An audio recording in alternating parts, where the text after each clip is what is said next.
12 12 লেখার পরে এই যে নিচে যে 10 লিখলাম, তাহলে 10 হলো তার ভিত্তি, 10 হচ্ছে তার কি ভিত্তি, তার মানে হলো ডেসিমেল সংখ্যা।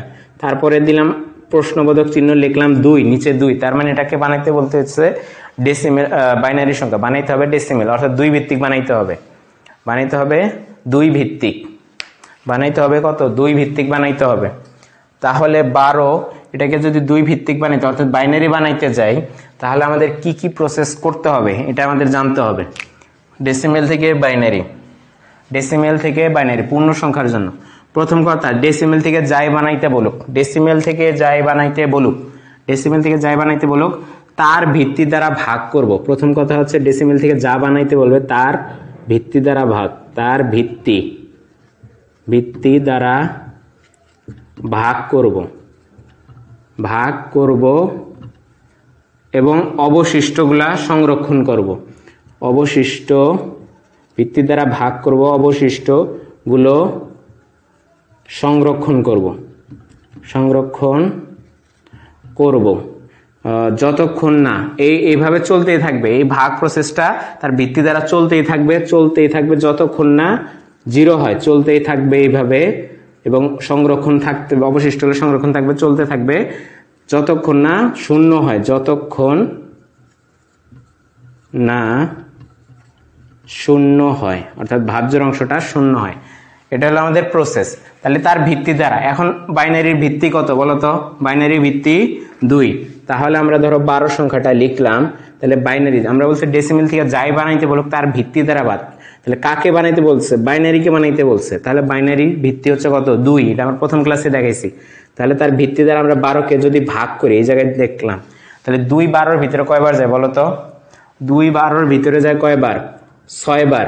তাহলে 6 বার গেলে কোনো অবশিষ্ট থাকে? আমরা এই যে ডানের অবশিষ্টগুলো লিখবো, যে কোনো অবশিষ্ট থাকে না, তাহলে অবশিষ্ট থাকে 0, কোনো কিছু না থাকলেও কি থাকে? 0 থাকে। তাহলে অবশিষ্টগুলোকে আমরা এই সাইডে লিখলাম। আবার এই 2কে কত দ্বারা ভাগ করব? 2কে 6 দ্বারা আবার ভাগ করব, কয়বার যাবে? 3 বার। 3 বার গেলে অবশিষ্ট কত? যেহেতু নিঃশেষে যাচ্ছে তাহলে অবশিষ্ট 0। আবার 2কে 3 দ্বারা দিব, 2কে 3 দ্বারা দিলে যাবে কয়বার বলো তো? 1 বার। তাহলে অবশিষ্ট কত? 1। 2 1 2, তার মানে অবশিষ্ট কত থাকে? 1 থাকে। আবার 2কে 1 দ্বারা দিব, 2কে 1-এর ভিতরে যায় না, তাহলে যায় না যেহেতু, তাহলে এই পাশে হবে 0। এই যে লাস্টে যে 1টা, এই 1টা এই পাশে চলে আসবে। এবং সাজানোর সময় আমরা সাজাবো নিচ থেকে উপরের দিকে, তার মানে এটাকে যদি সাজাই তাহলে 1 1 0 0, তাহলে এটাই হচ্ছে আমাদের 12 বাইনারি। হ্যাঁ, অনেকে কমেন্ট করছে, হ্যাঁ রাইট। তাহলে এটাই হচ্ছে আমাদের 12 বাইনারি। আশা করি বুঝতে পারছো। ক্লিয়ার কিনা একটু বলো, সবাই ক্লিয়ার কিনা? আর এটা সাজাইতে হবে নিচ থেকে উপরের দিকে। যারা জয়েন করে আসো তারা একটু কমেন্ট করে জানাও ক্লিয়ার কিনা।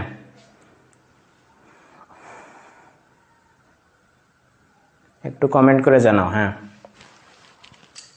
নাহলে আবার বুঝাবো। হ্যাঁ ক্লিয়ার, হ্যাঁ রাইট স্যার, ক্লিয়ার। আচ্ছা স্যার আরেকবার বলেন। আচ্ছা ক্লিয়ার। আচ্ছা প্রিন্স রাহুল বলছে আরেকবার বলেন। আচ্ছা দেখো, প্রথম কথা হচ্ছে ডেসিমেল থেকে বাইনারি বানাইতে হলে ডেসিমেল। আচ্ছা আরেকটা সংখ্যার জন্য আমি দেখাচ্ছি, দেখো আমি নিলাম ধরো 25, এই ডেসিমেল সংখ্যাটাকে আমি বানাবো বাইনারি, অর্থাৎ ডেসিমেল থেকে যাই বানাইতে বলুক সেটা তার ভিত্তি দ্বারা ভাগ করব।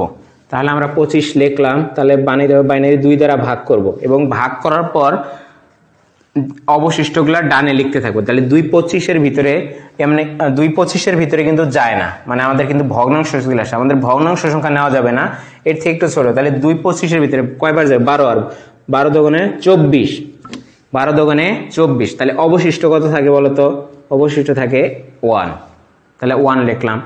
আবার এটাকে ভাগ করতে থাকতে হবে যতক্ষণ না এই পাশে 0 আসে। তাহলে 2 আবার 12 দ্বারা যদি ভাগ করি, তাহলে 2 12-এর ভিতরে কয়বার যাবে বলতো? 6 বার। 2 12-এর ভিতরে কয়বার যাবে? 6 বার। তাহলে 6, অবশিষ্ট কোনো কিছু থাকে না, কারণ নিঃশেষে যাচ্ছে, তাহলে 0। আবার ধরো 2 6-এর ভিতরে যায়, হ্যাঁ যায়, কয়বার যায়? 3 বার যায়, তাহলে 3, কোনো অবশিষ্ট থাকে না, তাহলে হবে কি? 0। আবার ধরো 2 3-এর ভিতরে যায় কয়বার? 2 3-এর ভিতরে যায় 1 বার। এই জায়গায় যে অনেকে বলবা 1.5, এটা লেখার স্কোপ নাই, ঠিক আছে? তারপরে হলো তাহলে অবশিষ্ট কত থাকে, 1 অবশিষ্ট থাকে। এখন দেখো আবার 2 1-এর ভিতরে কি যায়, 2 1-এর ভিতরে যায় না, তাহলে কত হবে 0। এই যে লাস্টের যে 1টা না যেটা থাকলো সেটা কোথায় চলে আসে, এই পাশে। এবং সাজানোর সময় আমরা লিখবো নিচ থেকে উপরের দিকে, নিচ থেকে উপরের দিকে, তাহলে হবে 1 1 0 0 1। এটাই হচ্ছে আমাদের বাইনারি। বলো ক্লিয়ার কিনা? হ্যাঁ 1 1 0 0 1 শামীম হাসান বলছে, হ্যাঁ রাইট।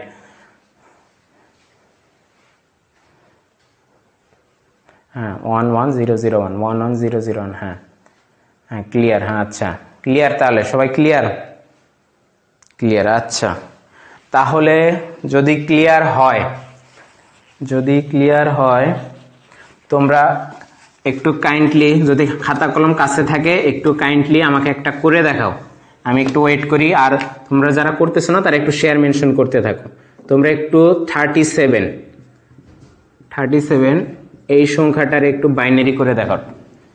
37 এই সংখ্যাটাকে একটু বাইনারি করে দেখাও যদি থাকে, হ্যাঁ একটু বাইনারি করে দেখো।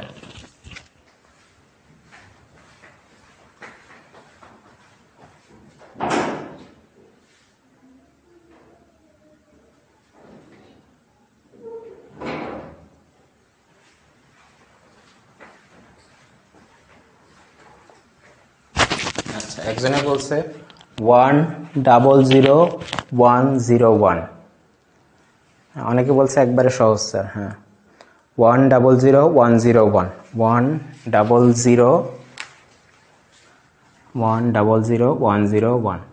হ্যাঁ দেখো সবার এটাই আসছে কিনা।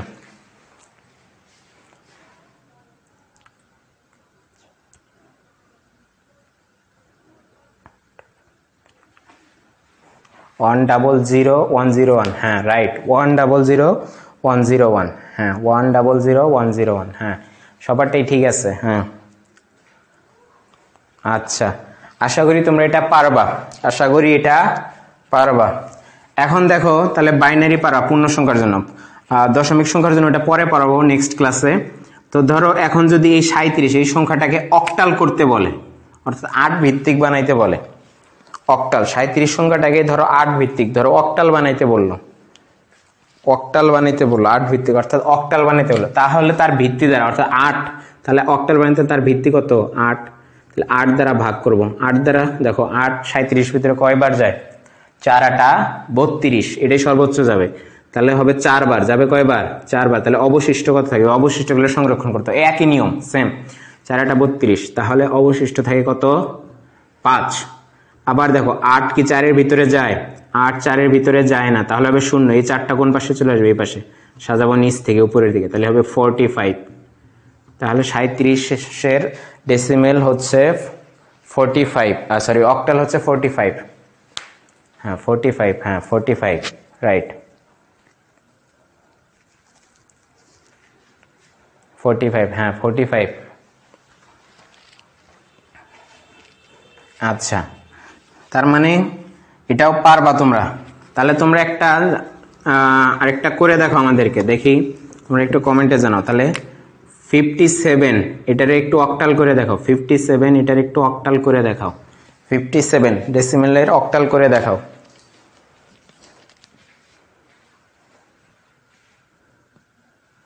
আচ্ছা অক্টাল করে দেখো, অনেকে বাইনারি দেখাচ্ছে, আচ্ছা ঠিক আছে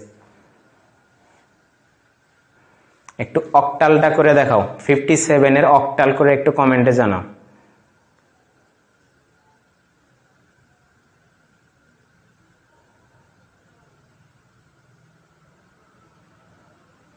আচ্ছা 71 বলছে, 71 দেখো বাকিরা দেখো 71 বলছে, হ্যাঁ তোমরা করো আমরা চেক করি। হ্যাঁ 57 দিলাম 8 বার, তাহলে কত যাবে বলো, 4 8,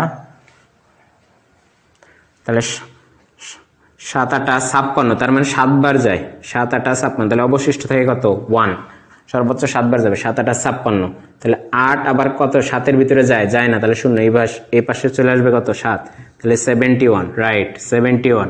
যারা 71 লিখছো তাদেরকে অবশ্যই ধন্যবাদ, 71 যারা লিখছো তাদেরকে ধন্যবাদ। হ্যাঁ 71 রাইট 71। আফসারা নাবিলা 71, আন্নিস আক্তার শিখা 71, শামীম হোসেন, মিম ইসলাম, হ্যাঁ সবাই যারা লেখছো 71 তাদেরকে অসংখ্য ধন্যবাদ, অবশ্যই ধন্যবাদ। আচ্ছা, তাহলে আশা করি তোমরা ক্লিয়ার এটা। এখন আমরা জাস্ট দেখবো হেক্সাডেসিমেল, আর এই হেক্সাডেসিমেল দেখার পরেই আজকের মতো আমাদের ক্লাস মোটামুটি শেষ করে দেব। ধরো এই 57 এই সংখ্যাটাকে আমরা হেক্সাডেসিমেল করব। 57 এই সংখ্যাটাকে আমরা ধরো হেক্সাডেসিমেল করব। এখন শুধু 16 দ্বারা ভাগ করতে হবে। কত দ্বারা বলো তো? 16 দ্বারা, এবং অবশিষ্টগুলোরে সংরক্ষণ করো। তাহলে 16 দ্বারা যদি করি, 16 57 ভিতরে কতবার যায়? 3 × 48, 3 বার যাবে, তাই না? 3 × 48 3 বার যাবে। তাহলে দেখো 3, তাহলে অবশিষ্ট কত থাকবে বলো তো? 57 থেকে যদি আমরা 48 বিয়োগ দেই, 3 × 48 তাহলে 7, তাহলে হচ্ছে আমাদের 9। তাহলে অবশিষ্ট থাকছে কত? 9। আবার 16 3-এর ভিতরে কি যায়? 16 3-এর ভিতরে যায় না, তাহলে হবে 0, এই পাশে হবে 3, তার মানে হবে 39। হবে কত? 39। এটাই হচ্ছে হেক্সা। 39, হ্যাঁ 39 অনেকে লিখছে। হ্যাঁ তোমরা যারা একটু করে দেখাও, হ্যাঁ যারা বুঝতেছো তো ভালো, হ্যাঁ তারা একটু ক্লিয়ার হইয়া দিবা একটু।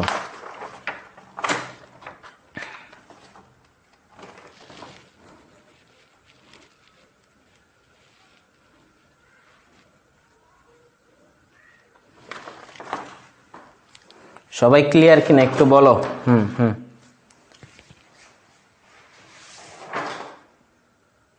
হ্যাঁ এগুলো, হ্যাঁ বহু নির্বাচনী আসবে, হ্যাঁ এগুলোর বহু নির্বাচনী আসবে, অবশ্যই আসবে বহু নির্বাচনী। এটা ক্যালকুলেটরেও করানো যায়, ওটা আমরা দেখাবো, ক্যালকুলেটরেরটাও দেখাবো।